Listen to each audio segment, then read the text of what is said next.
Hello everyone, আজকে আপনাদের জন্য আবারও নিয়ে এসেছি একটি নতুন ডায়াগ্রাম। এর মাধ্যমে আপনারা জানতে পারবেন কিভাবে how to make digital timer in pump motor wiring diagram তৈরি করা হয়। চলুন দেখে নিই কিভাবে তৈরি করা হয়। ডিজিটাল টাইমার মূলত অন অফ প্রক্রিয়ার কাজ করে। টাইমারের দুইটি কমন প্রান্ত থাকে এবং প্রতিটি কমন প্রান্তে normally close normally open option থাকে।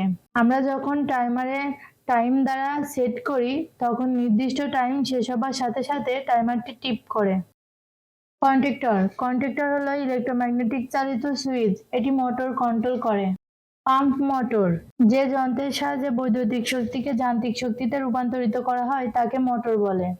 পজিটিভ লাইন কন্ট্যাক্টরে কানেকশন দেওয়া হলো। পজিটিভ লাইন ডিজিটাল টাইমারে কানেকশন দেওয়া হলো। পজিটিভ লাইন কন্ট্যাক্টরে কানেকশন দেওয়া হলো। নেগেটিভ লাইন কন্ট্যাক্টরে কানেকশন দেওয়া হলো। নেগেটিভ লাইন কন্ট্যাক্টরে অপর একটি টার্মিনালে কানেকশন দেওয়া হলো। নেগেটিভ লাইন ডিজিটাল টাইমারে কানেকশন দেওয়া হলো। নেগেটিভ লাইন ডিজিটাল টাইমার থেকে ডিজিটাল টাইমারের অপর একটি টার্মিনালে কানেকশন দেওয়া হলো। পজিটিভ ও নেগেটিভ লাইন পাম্প মোটরে কানেকশন দেওয়া হলো। আর্থিং লাইন পাম্প মোটরে কানেকশন দেওয়া হলো।